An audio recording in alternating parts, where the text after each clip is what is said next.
Shalom saudara, selamat pagi. Tuhan itu baik dan selama-lamanya dia baik. Sebab dia adalah dasar yang teguh bagi kehidupan kita. Mari kita memuji Tuhan pagi hari ini dengan penuh sukacita. Amin. Yesus, Engkau dasar yang teguh. Haleluya. Kami mengasihi Engkau Tuhan. Sebab Engkau lebih dulu telah mengasihi kami.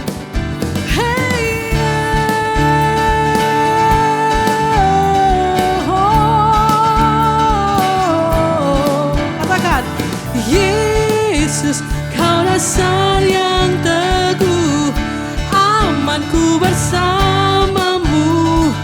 Yesus, Kau dasar yang teguh, ku percaya akan firman-Mu, ku percaya akan firman-Mu. Kami percaya Tuhan, Engkau dasar yang teguh. Nyanyikan bersama-sama. Yesus, Kau dasar yang teguh, amanku bersamamu. Yesus, Kau dasar yang teguh, ku percaya akan firman-Mu, ku percaya akan firman-Mu. Katakan, sungguh ku percaya, masa depanku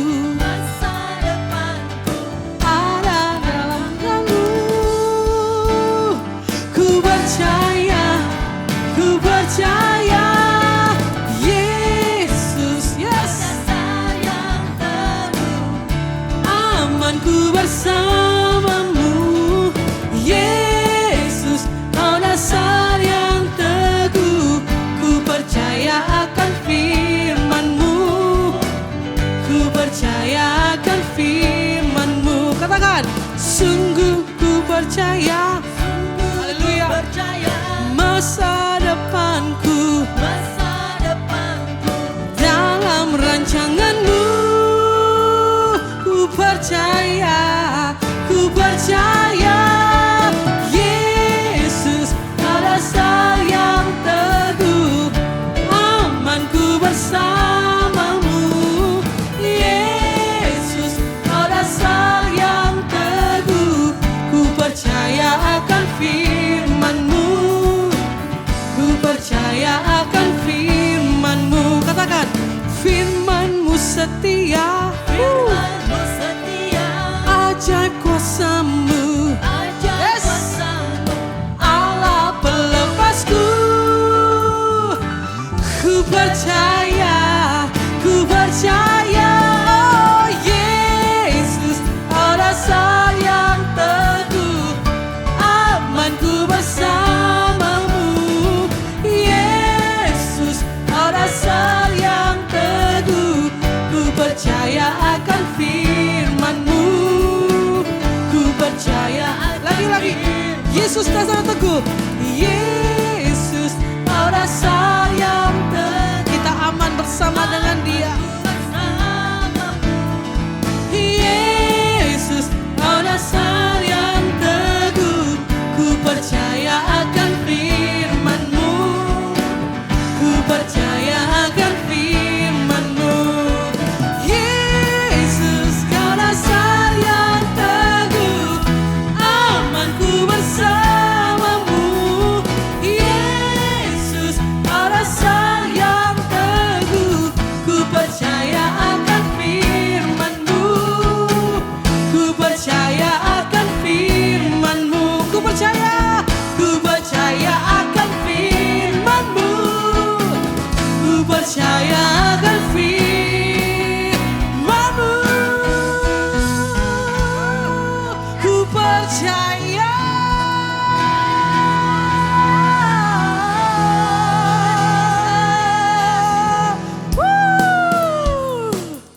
Karena kami percaya akan firman-Mu Tuhan, kami akan terbang tinggi bagai Raja Wali.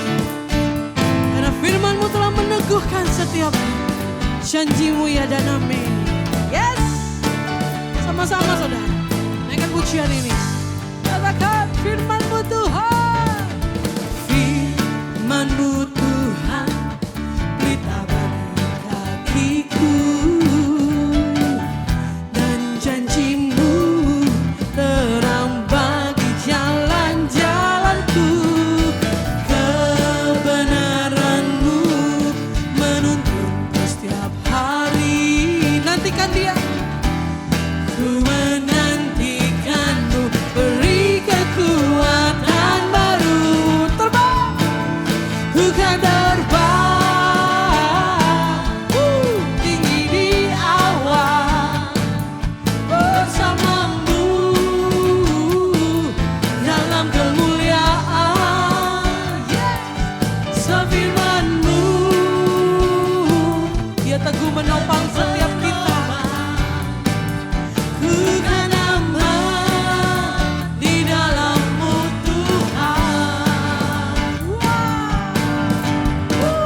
Namamu besar yang dipuji.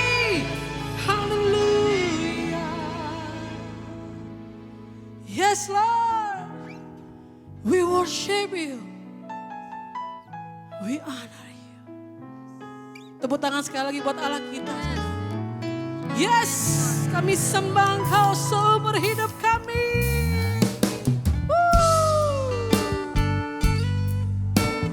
Yes Father God, layak Engkau kami sembah. Engkau ajaib, Engkau berkuasa.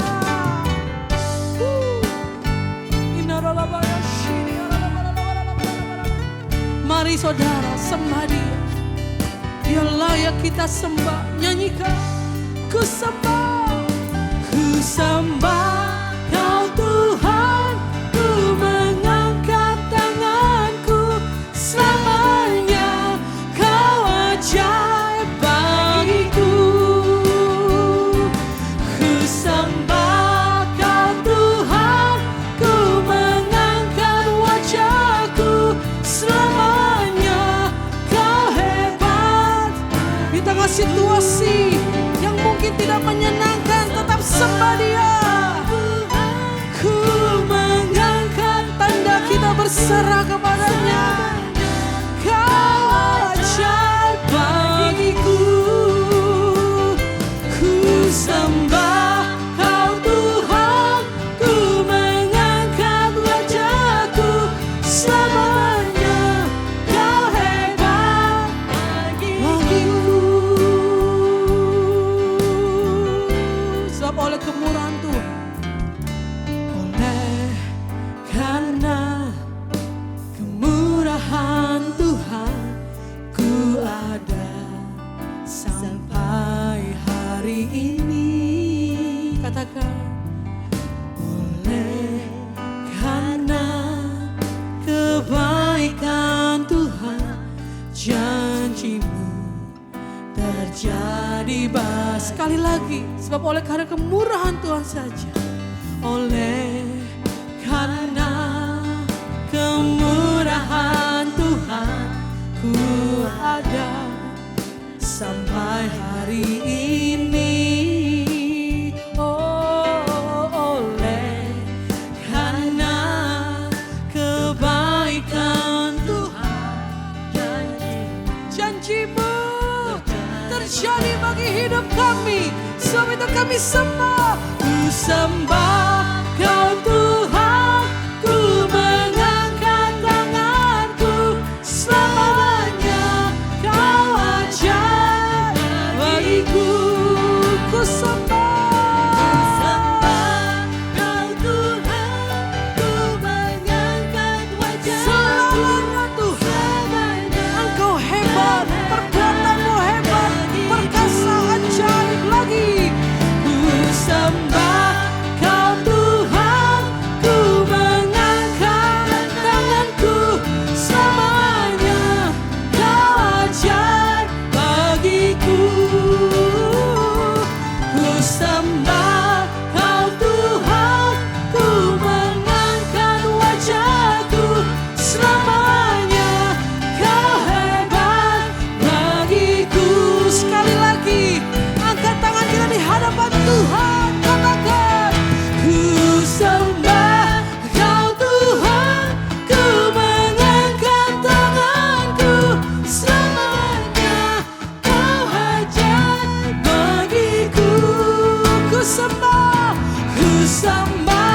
Kau Tuhan. Ku mengangkat wajahku selamanya. Kau hebat. Yes Lord, sekali lagi sama-sama. Kami sembah Engkau Bapa. Kami angkat tangan kami. Sebab Engkau ajaib, perbuatan-Mu ajaib bagi setiap umat-Mu. Sembah, ku sembah.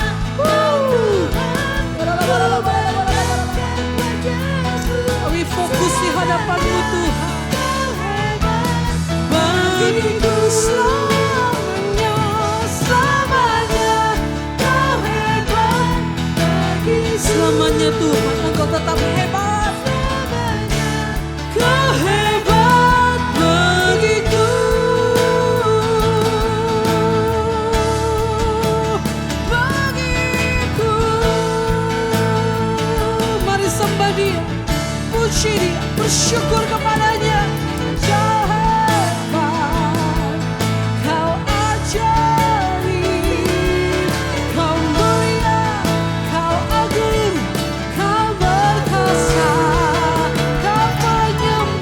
Katakan, Kau penyembuhku, Kau pemulihku Tuhan.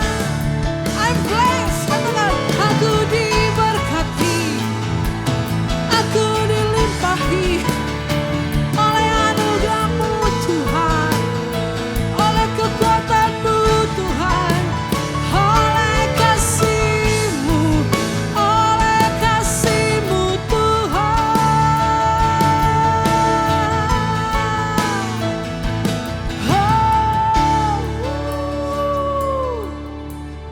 Aku diberkati, aku dikuatkan, aku dipulihkan Tuhan. Penyertaan-Mu sempurna, penyediaan-Mu sempurna, kasih-Mu sempurna. Oh. So apa yang perlu kami khawatirkan dalam kehidupan kami? Kalau kami sungguh melihat bagaimana kedahsyatan-Mu, keajaiban-Mu, kasih-Mu yang sempurna. Sebab ketika ada kasih, ketakutan itu sirna. Kegelapan itu sirna ketika ada terang. Dan bahkan setiap firman Tuhan berkata, mujizat terjadi. Bahkan setiap hari kita bisa merasakan mujizat Tuhan. Yes Lord. Tiada berubah kuasa nama-Mu, tiada berkesudahan kasih setia-Mu. Apabila Tuhan sudah berfirman, maka semuanya jadi. Selama ku menyembah-Mu, ku percaya bahwa mujizat masih terjadi. Selama Kau besertaku, ku melihat ada mujizat setiap hari. Mari nyanyikan saudara. Sebab tidak berubah kasih Tuhan. Tiada berubah kuasa nama-Mu, tiada berkesudahan kasih setia-Mu. Apabila Tuhan sudah berfirman, maka semuanya jadi.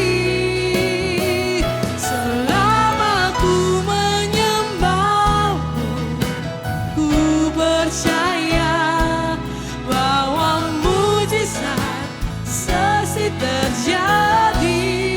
Yes Lord. Selama Kau besertaku, ku melihat bahwa mujizat itu ada setiap hari. Katakan lagi saudara.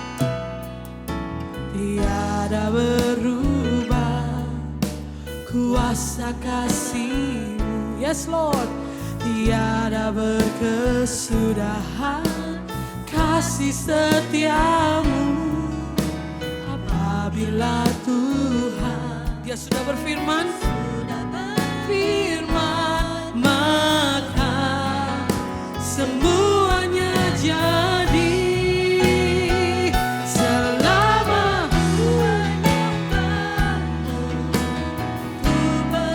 kami percaya Tuhan bahwa mujizat-Mu sampai hari ini dan selamanya akan tetap terjadi.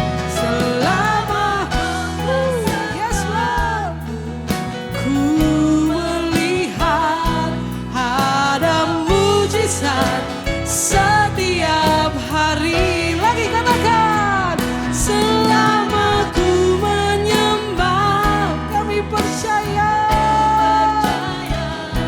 bahwa yes Lord, selama kau beserta kami, Immanuel. Yes, ku melihat ada mujizat setiap hari.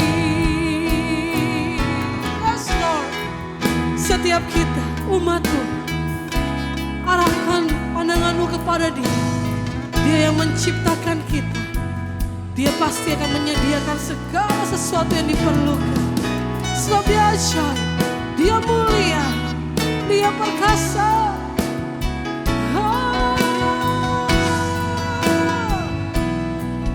Yes Lord, selama ku menyembah-Mu, ku percaya bahwa mujizat mesti terjadi. Selama Kau besertaku, ku melihat ada mujizat setiap hari. Ada mujizat setiap hari. Ada mujizat setiap hari.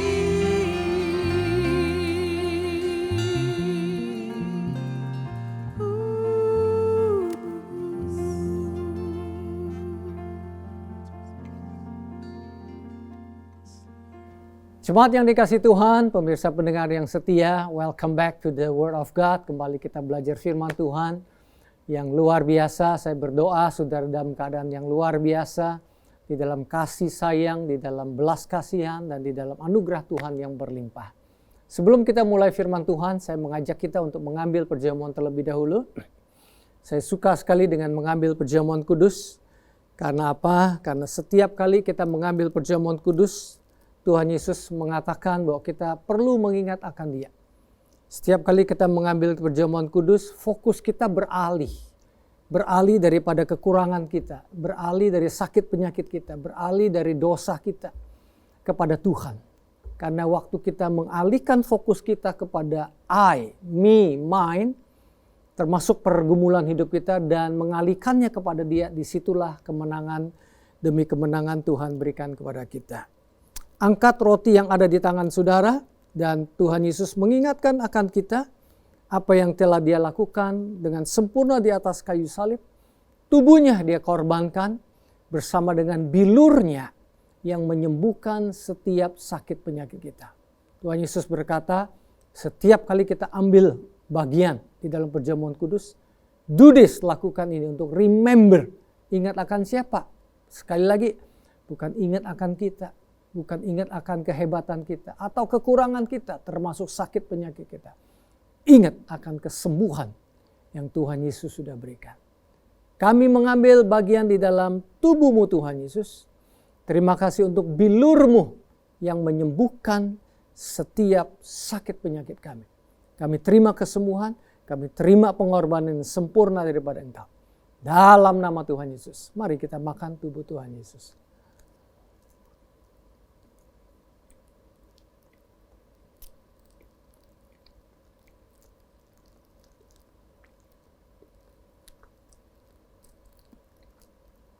Angkat cawan yang ada di tangan saudara. Setiap kali kita minum perjamuan kudus ini, yang kami ingat adalah darah Tuhan Yesus. Yang hari ini kami lihat dalam bentuk anggur. Tetapi kacamata rohani kami melihat darah Tuhan Yesus dikorbankan. Kehidupan Tuhan yang kekal mengalir dalam hidup kami untuk selama-lamanya. Dalam nama Tuhan Yesus, mari kita minum.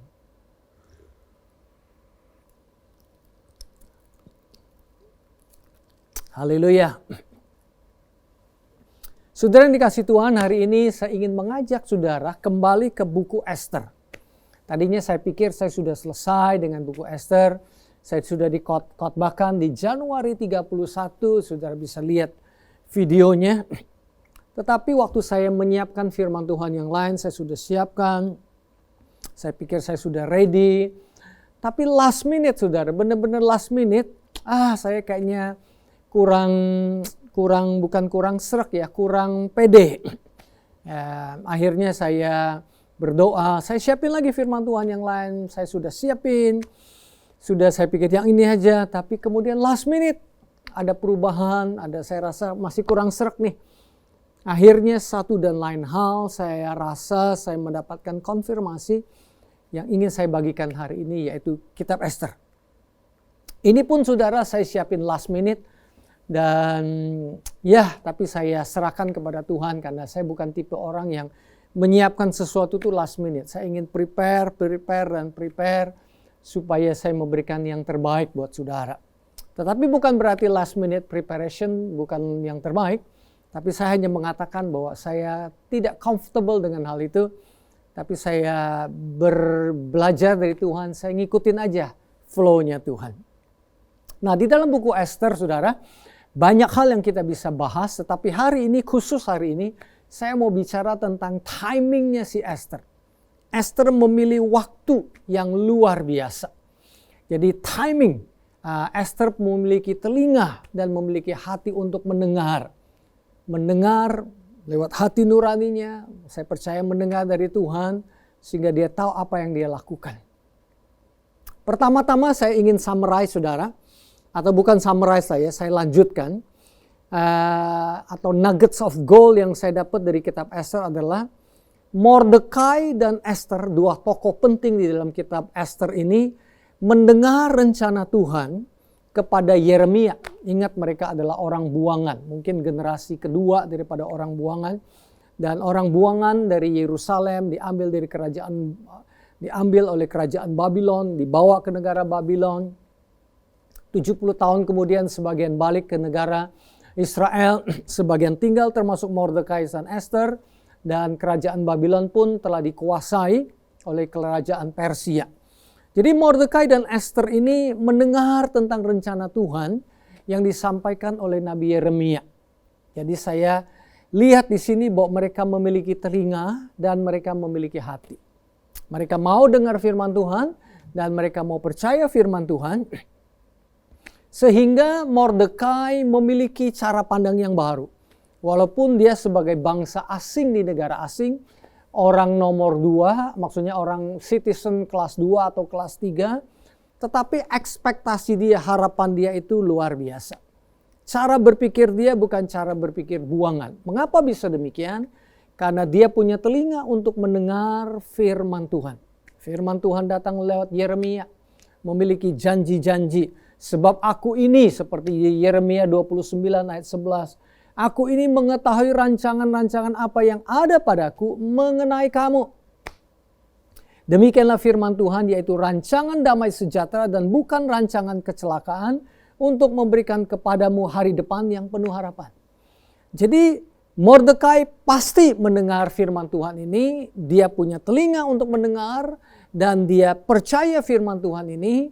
Dia juga bagikan kepada Hadasa atau Ester, dan saya percaya Hadasa atau kemudian bernama Ester juga percaya akan hal itu. Sehingga apa yang terjadi saudara? Akhirnya Hadasa yang kemudian berubah nama menjadi Ester, menjadi the first lady, menjadi the queen, menjadi ratu dari Raja Ahasiweros saudara. Luar biasa sekali. Dan juga Mordekai pasti ngajarin si Hadasa atau si Ester. Yeremia 29 ayat 7. Usahakanlah kesejahteraan kota kemana aku buang. Dan berdoalah untuk kota itu kepada Tuhan. Sebab kesejahteraannya adalah kesejahteraanmu. Berarti dari ayat firman Tuhan ini, firman Tuhan itu membuka wawasan Mordekai. Sekali lagi sebagai orang buangan. Mungkin dia punya perasaan yang unworthy, gak merasa berdaya, merasa orang yang tidak mampu. Di negara orang lain janganlah mikir yang macam-macam, jangan berharap yang macam-macam. Tapi firman Tuhan itu punya wawasan global, punya wawasan bangsa-bangsa, punya wawasan surgawi. Sehingga Mordekai menurut saya, pada waktu dia mendengar bahwa dia diciptakan untuk mengubah kota, dia diciptakan untuk membawa kesejahteraan kepada kota. Menurut saya benih firman Tuhan inilah yang membuat yang membuat Mordekai yang tadinya tidak punya pengharapan yang besar menjadi punya cita-cita yang besar, sehingga pada saat ada kontes untuk memilih ratu bagi Raja Ahasiweros, dia membawa Ester, atau paling tidak dia mendukung Ester untuk mengambil posisi seperti ini. Dan kemudian kita tahu saudara, Ester menjadi ratu. Dan saudara tahu nggak apa yang terjadi? By the way, saya percaya tidak semua orang harus menjadi ratu ya saudara ya. Tapi yang saya ingin katakan adalah Tuhan punya rencana buat hidup saudara dan saya. Kalau rencana Tuhan itu begini, don't settle for the second best. Itu maksud saya. Hanya karena kita minder, hanya kita tidak punya network dan lain sebagainya, don't settle for the second best. Jangan mengambil posisi yang lebih rendah, karena Tuhan punya rencana yang luar biasa dalam hidup saudara dan hidup saya. Apa rencana Tuhan buat Mordekai dan Ester setelah Ester menjadi ratu? Bukan untuk gagah-gagahan, bukan untuk pamer kekuasaan, bukan untuk pamer kekayaan yang sebagian orang mungkin lakukan, tapi untuk pamer kemuliaan Tuhan. Sekali lagi, Mordekai dan Ester ada di dalam posisi tertentu dalam rencana Tuhan untuk memamerkan dan mempermuliakan nama Tuhan Yesus. Walaupun waktu itu di kitab Ester tidak disebut nama Tuhan ya, tapi saya percaya Tuhan ada di belakangnya. Nah, apa yang terjadi dengan Ester menjadi ratu? Dia bersama dengan Mordekai menyelamatkan bangsanya dari Holocaust, dari kemusnahan, dari pembunuhan massal yang ingin dilakukan oleh orang jahat yang bernama Haman, musuh orang Yahudi. Nah saudara, dalam hidup ini di tengah-tengah pandemi, menurut saya saudara, Tuhan punya rencana buat saudara dan saya. Betul, kita mengalami tantangan dan rintangan, terjadi disruptif di dalam banyak hal. Dan biasanya hal itu membuat kita kecewa, membuat kita merasa kita tidak berdaya. Apalagi usia kita sudah mulai lanjut. Atau kita mungkin terlalu muda. Atau kita adalah perempuan, bukan laki-laki. Berbagai faktor, atau kita tidak punya kemampuan, kita tidak punya modal dan lain sebagainya. Biasalah itu yang iblis masukkan ke dalam otak pikiran kita, sehingga kita tidak berani mengharapkan sesuatu yang besar. Padahal Tuhan kita besar, sekali lagi bukan untuk dipamerkan kehebatan kita, tapi untuk kemuliaan Tuhan, dan Tuhan punya rencana dalam hidup saudara dan saya. Nah, Hadasa atau Ester ini adalah seorang orphan. Dia yatim piatu, orang tuanya sudah meninggal, dan cousinnya yang bernama Mordekai mengambil dia dan kemudian dijadikan anak. Nah, hal ini yang saya belajar dari Ester saudara. Ester punya telinga. Ini judul khotbah saya. Ester punya telinga untuk mendengar Mordekai, dan Ester punya hati untuk percaya apa yang Mordekai katakan. Saudara tahu nggak, menjadikan seseorang itu ratu itu nggak gampang saudara. Banyak hal yang harus dilakukan. Itu aim yang terlalu tinggi, ekspektasi yang terlalu tinggi. Belum lagi ini pagan nation. Ini bangsa yang pagan nation itu bangsa yang nggak mengenal Tuhan. Saudara masih ingat Raja Ahasiweros? Dia punya ratu yang pertama namanya Ratu Vasti. Tapi pada waktu dia raja lagi bikin pesta bersama dengan pemimpin-pemimpinnya, pembesar-pembesarnya, dia mulai mengundang Vasti untuk datang, tapi Vasti tidak mau datang. Akhirnya Vasti was dethroned. Dia diturunkan tatanya dari ratu. Tapi yang saya dengar ada beberapa komentar yang mengatakan ngaco juga loh si raja itu. Karena pada zaman dahulu kalau misalnya Vasti diperkenalkan kepada pembesar-pembesar yang lain, dia diperkenalkan dengan cara yang tidak bagus. Dia bisa menjadi fashion model yang ditelanjangi gitu saudara. Jadi sesuatu yang tidak masuk di dalam hitungan dari orang Yahudi, Mordekai dan Ester. Tetapi sampai Mordekai mengambil keputusan untuk membawa Hadasa yang kemudian bernama Ester menjadi ratu, itu menurut saya pasti Mordekai mendengar dengan benar. Pasti Mordekai melakukan perhitungan dengan benar. Walaupun di situ tidak disebut nama Tuhan, menurut saya Mordekai berkonsultasi dengan Tuhan. Mordekai make sure dia mendengar suara Tuhan. Dan juga menurut saya Hadasa punya hati untuk mendengar Mordekai dan percaya sama Mordekai. Saudara tahu nggak? Untuk menjadi ratu itu kan tidak hanya satu orang, ada puluhan orang, ratusan orang, mungkin ada ya banyak sekali lah. Yang masing-masing itu harus datang kepada raja untuk dalam tanda petik ya di taste dulu sama raja. Berarti berhubungan, saudara. Berarti dia akan lost her virginity, dia akan kehilangan keperawanannya. Ini cost yang too expensive, terlalu besar. Harga diri dia ada di mana, saudara? Jadi make sure pasti saya percaya Mordekai mendengar suara surga. Dan Hadasa juga demikian. Kemudian yang kembali saya kasih judul yang saya bilang, saudara ya. Judul khotbah saya adalah timingnya Esther atau timingnya Tuhan buat Esther. Dan Esther selalu memasang telinga untuk mendengar dan hati untuk percaya. Nah, pada waktu di situ kan ada sida-sida yang ditugaskan ya, memberikan saran demi saran kepada gadis-gadis muda ini yang ingin mempresent diri mereka kepada raja, apakah diterima raja atau tidak. Dan salah satunya Esther. Saya belajar di sini di Esther 2 ayat 15 dikatakan bahwa Esther kembali membuka telinga mendengar instruksi daripada sida-sida. Dia tidak sok tahu, dia tidak datang dengan opini dia sendiri, dia tidak datang dengan kehebatan dia sendiri. Dia cari sang expert, ya dalam hal ini sida-sida, dan akhirnya dia dikasih anugerah yang luar biasa. Esther 2 ayat 15, ketika Esther anak Abihail, yakni saudara ayah Mordekai atau pamannya Mordekai, saudara ayah Mordekai ya, saudara benar ya, yang mengangkat Esther sebagai anak mendapat giliran untuk masuk menghadap raja, maka ia tidak menghendaki sesuatu apapun selain daripada yang dianjurkan oleh Hegai, sida-sida raja, penjaga para perempuan. Maka Esther dapat menimbulkan kasih sayang pada semua orang yang melihat dia. Bisa loh saudara, lo Esther dalam posisi seperti itu kan treated sebagai VIP dong ya. Dia mau minta sesuatu yang berbeda untuk pamer aksesorinya atau pamer kecantikannya. Bisa-bisa saja. Ya mungkin sah-sah saja saudara ya.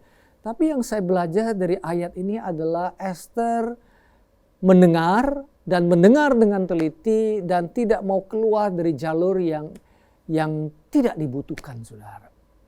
Ini menunjukkan hati Esther yang dia mendengar Tuhan. Nah, sekarang Esther sudah jadi ratu, tapi kemudian ada sesuatu yang negatif terjadi. Something evil happen. Ada Haman, musuh orang Yahudi, ingin membunuh Mordekai dan ingin membunuh bangsanya Mordekai, termasuk bangsanya Esther. Nah, disinilah terjadi dilema, saudara. Pertanyaan saya adalah kepada diri saya sendiri. How did Esther deal with it? Bagaimana cara Esther menghadapi hal yang berbahaya seperti ini? Nah, di tengah-tengah pandemi ada hal-hal yang tidak mengenakan dalam hidup kita. Saya percaya walaupun persoalannya berbeda, tetapi kita bisa mendapatkan hikmat untuk deal di dalam masa-masa yang sulit seperti sekarang. Bagaimana Esther menyelesaikan masalah itu dengan luar biasa, dengan elegan, dengan waktu yang luar biasa. Nah, Mordekai sadar bahwa dia di dalam bahaya dan bangsanya di dalam bahaya. Kemudian tentunya Mordekai cari bantuan daripada Esther untuk bujukin raja supaya raja mengurungkan niatnya karena persuasi daripada Haman yang jahat. Dan seperti orang biasa, Esther juga ada takutnya, saudara. Esther takut. Waduh, ini bahaya. Kalau saya menghadap raja, sudah 30 hari belum menghadap, berarti raja belum membutuhkan saya.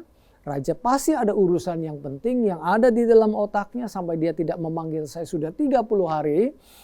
Kalau saya datang begitu saja tanpa diundang, hukuman daripada hukuman saat itu adalah kematian. Esther was fearful, tetapi saya mengucap syukur.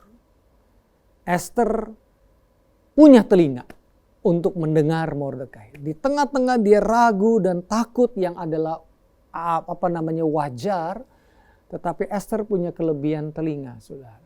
Esther punya kelebihan hati. Dia percaya sama Mordekai. Walaupun biayanya tinggi, saudara. Nah, kemudian terjadilah drama antara Esther dengan raja dengan Haman. Ingat, Haman itu adalah musuh bangsa Yahudi. Nah, yang menarik, saudara, akhirnya Esther menyiapkan dirinya. Dan satu hal yang saya belajar juga, Esther tidak buru-buru datang kepada raja. Esther minta doa puasa 3 hari.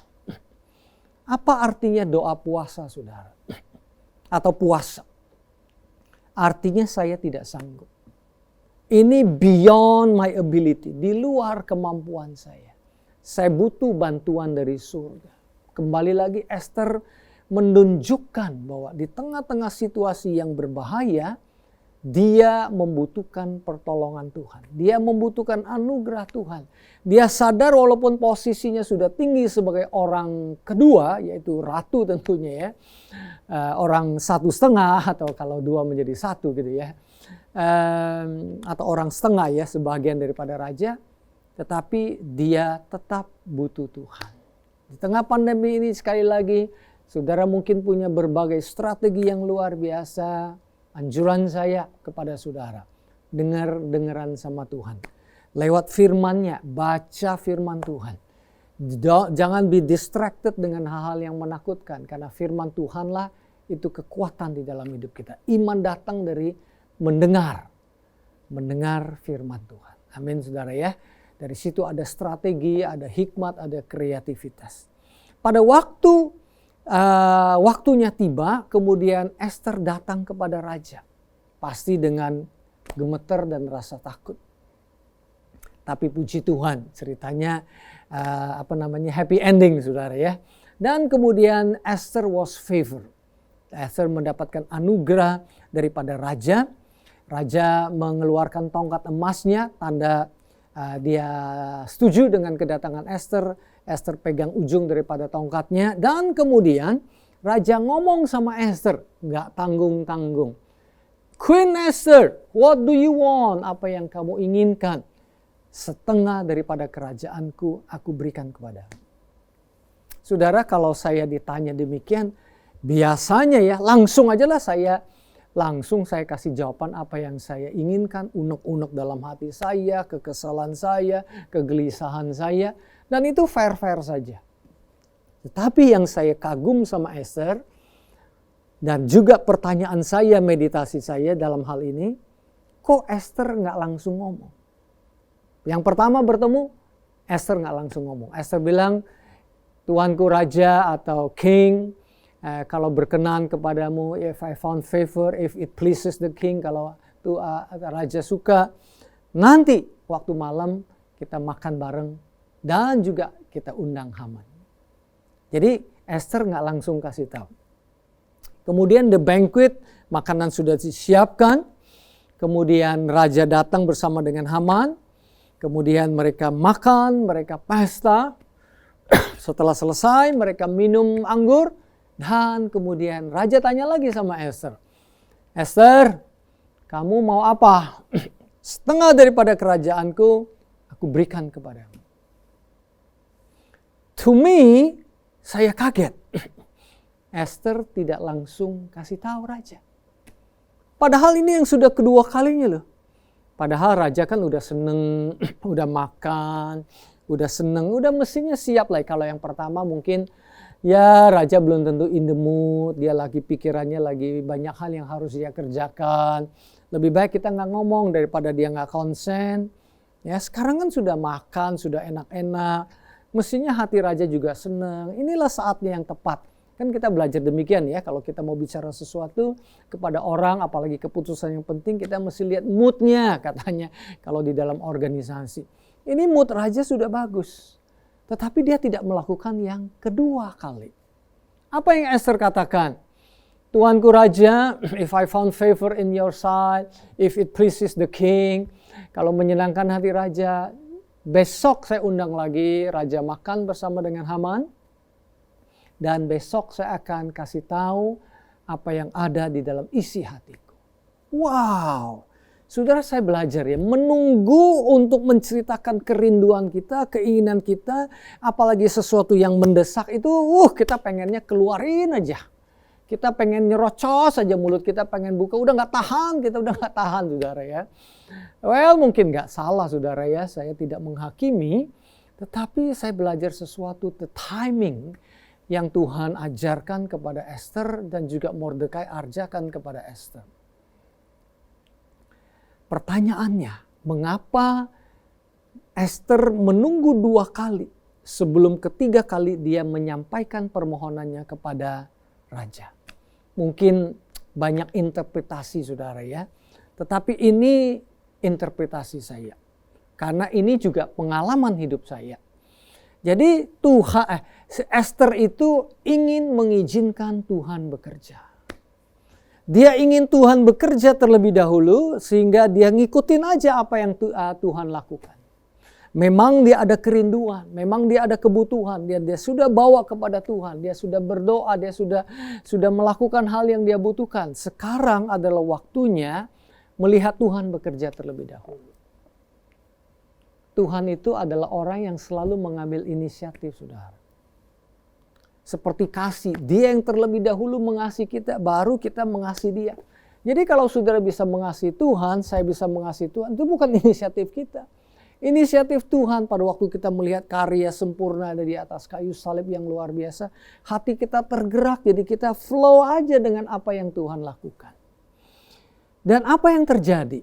Rupanya antara yang pertemuan dengan raja yang kedua dan ketiga, satu malam itu, jadi habis makan malam itu, Esther bilang, besok deh aku kasih tahu kamu raja. Nah, malam hari itu raja tidak bisa tidur. Disitulah moment of transformation-nya di situ. Disitulah waktunya terjadi perubahan yang mencengangkan. Di mana raja tidak bisa tidur, dia minta histori sejarah kerajaan dibacakan kepada dia. Dan rupanya di situ ada nama Mordekai yang telah menyelamatkan raja dari kematian, dari pembunuhan oleh 2 anak buahnya. Dan ternyata Mordekai belum diberikan hadiah. Dan disitulah titik di mana Tuhan bekerja. Sehingga pada waktu Haman kemudian besok paginya datang, raja meminta Haman untuk memberikan hadiah raja kepada Mordekai dengan mengeluh-elukan Mordekai sebagai orang yang berjasa, orang nomor 2 dari kerajaan. Disitulah titik balik Tuhan bekerja, sehingga pada waktu malam harinya mereka makan. Pertemuan ketiga dengan raja, pada waktu mereka habis makan dan sambil minum anggur, raja kemudian tanya lagi sama Esther, apa yang kamu inginkan Esther? Dan Esther menjawab dengan tegas, menjawab dengan bahasa yang baik, dan kemudian akibatnya apa? Long story short, cerita yang panjang saya perpendek, Haman digantung. Haman musuh orang Yahudi yang ingin membunuh Mordekai, ingin membunuh bangsanya Mordekai dan bangsanya Esther, dia sendiri dibunuh di tiang gantungannya yang dia siapkan atas perintah raja. Nah, ini saudara yang saya belajar. Amsal 25 ayat 15. Dalam New Living Translation dikatakan, patient can persuade a prince and soft speech can break bones. Dalam Amplified Version dikatakan, oleh passion, kesabaran, dan roh yang tenang, seorang pemimpin, a ruler, may be persuaded, dimenangkan, diyakinkan. And a soft and gentle tongue breaks the bone of resistance. Dan mulut yang bahasa yang baik, yang gentle, bukan dengan amarah, yang dengan tujuan yang jelas, itu menghancurkan tulang yang ingin nggak setuju dengan rencana seseorang. Di dalam Amsal 25 ayat 15 TPT Translation saya bacakan, gunakanlah kesabaran dan kebaikan hati ketika kamu ingin membujuk para pemimpin dan melihat mereka mengubah pikiran mereka tepat di depanmu. Karena hikmatmu yang lembut akan mengakhiri penolakan yang terkuat. Wow, saudara. Dari ayat ini saya belajar. Rupanya ada hikmat yang Mordekai ajarkan kepada Esther. Sehingga di saat-saat yang genting dengan hikmat tersebut, Esther mengalahkan Haman. Menyelamatkan bangsanya dari kepunahan. By the way, saudara, kata hikmat itu saudara tahulah. Permulaan hikmat itu apa? Yaitu takut akan Tuhan. Takut akan Tuhan itu bukan ketakutan, tapi sadar in awe of God. Jadi hikmat itu datangnya dari Tuhan. Dan juga saudara, by the way nama Esther itu selain dia adalah star, bintang, dia juga hidden, tersembunyi. Jadi Esther itu orang yang dalam. Bukan orang yang asal cuap-cuap. Bukan ada sesuatu hal dia ngomong dulu baru dia pikirin, saudara ya. Kadang kita suka begitu ya, kadang saya juga suka begitu ya. Tapi Esther itu hidden, ada yang tersembunyi. Ada sesuatu yang dalam di dalam hidup dia. Dia tidak sembrono ngomong, saudara ya. Dan juga Esther itu berhubungan dengan pendengaran. Ya, biasanya orang yang dalam itu adalah orang yang mau mendengar terlebih dahulu.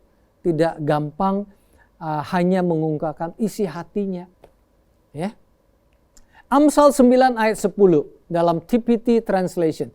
Titik awal untuk mendapatkan hikmat adalah dikuasai kekaguman saat kamu menyembah Allah Yehova, menerima pewahyuan dari Yang Kudus, kamu harus datang kepada Dia yang mempunyai pengertian praktis. Saudara, ini yang saya dapat dari kitab Esther secara spesifik. Jadi saudara dalam hidup dengan pandemi yang ada, dengan persoalan usaha, bisnis, apapun yang saudara ngalamin, pelayanan, saudara izinkan Tuhan bekerja. Dan mulai melihat hari dengan telinga terlebih dahulu. Telinga yang membaca firman-Nya. Telinga hati yang merenungkan firman-Nya. Mata yang melihat bagaimana Tuhan bekerja. Dan tidak serta-merta mengungkapkan isi hati kita terlebih dahulu. Tidak serta-merta mengungkapkan perkataan kita dalam menjadi orang yang mendengar. Tuhan menciptakan kita 2 telinga dan 1 mulut. Saya rasa kita bisa belajar. Artinya apa? Quick to hear. Petrus mengatakan kita menjadi orang yang cepat mendengar. Mendengar apa? Tentunya mendengar firman Tuhan. Slow to speak. Lebih baik kita lamban untuk berbicara, tapi cepat untuk mendengar. Tuhan sudah menyiapkan kita janji-janji firman-Nya untuk saudara cepat mendengar, cepat percaya. Sehingga pada waktu saudara berbicara, pada waktu saudara bertindak, ada hal-hal yang besar terjadi dalam hidup saudara dan saya. Dan di atas segalanya, hikmat Tuhan menyertai saudara. Siapa hikmat itu? Dia adalah Tuhan Yesus Kristus itu sendiri. Dari mana datangnya hikmat? Pada waktu kita kagum sama Tuhan. Kagum akan pengorbanan Tuhan Yesus atas hidup kita. Kagum akan darah Tuhan Yesus yang telah diberikan kepada kita. Kagum akan tubuhnya dan bilurnya yang menyembuhkan. Sehingga fokus kita tidak kepada masalah, tidak kepada penyakit. Tapi fokus kita kepada Sang Hikmat itu sendiri. Bapak, aku berdoa hikmat-Mu yang Engkau berikan kepada Mordekai dan Esther, Engkau berikan juga kepada kami. Bahkan lebih besar lagi. Karena mereka hidup di zaman perjanjian lama. Tuhan Yesus belum lahir. Kami sekarang punya hikmat yang lebih luar biasa. Bahkan hikmat itu sudah tinggal di dalam hidup kami. Makasih Tuhan, kami menerima hikmat surgawi. Di dalam nama Tuhan Yesus Kristus. Amin. Haleluya. Pemirsa pendengar yang setia, tadi saya katakan bahwa hikmat itu bukan hanya kita melakukan sesuatu dengan baik sehingga hasilnya baik. Tapi hikmat itu adalah seorang pribadi. Dan hikmat itulah yang bisa membawa kita ke surga. Kalau kita berhikmat di dunia, hasil kita hanya di dunia. Belum tentu kita punya hasil di surga. Tetapi hikmat surgawi berkata, terimalah keselamatan dari surga untuk hidup saudara dan saya. Kalau saudara mau percaya, ikutin doa saya. Katakan Tuhan Yesus. Ya, katakan Tuhan Yesus. Hari ini aku membuka hatiku, menerima Engkau, Sang Hikmat, masuk ke dalam hatiku. Aku jadikan kamu, aku jadikan Tuhan sebagai Tuhan dan Juru Selamat dalam hidupku. Terima kasih Tuhan, ampuni segala dosa-dosaku, ampuni segala pelanggaranku. Dan sekarang juga jadikan aku putra-putri kerajaan surga. Dalam nama Tuhan Yesus Kristus. Amin. Kalau saudara sudah doakan demikian, yakinkan diri saudara bahwa saudara adalah putra-putri kerajaan surga. Haleluya. Jemaat yang dikasih Tuhan, pemirsa pendengar yang setia, mari kita terima berkat dari Tuhan. Berkat kasih sempurna yang luar biasa dari Allah Bapa menyertai saudara dan saya. Anugerah Tuhan Yesus yang berkelimpahan tidak pernah mengenal batas menyertai saudara dan saya. Roh Kudus yang memiliki hikmat surgawi memberikan hikmat kepada saudara, memimpin hidup saudara dan saya di dalam hikmat surgawi. Terus memimpin kita dari hari ini sampai Maranatha. Tuhan Yesus datang kembali. Dalam nama Tuhan Yesus kami berdoa. Amin. Tuhan Yesus memberkati.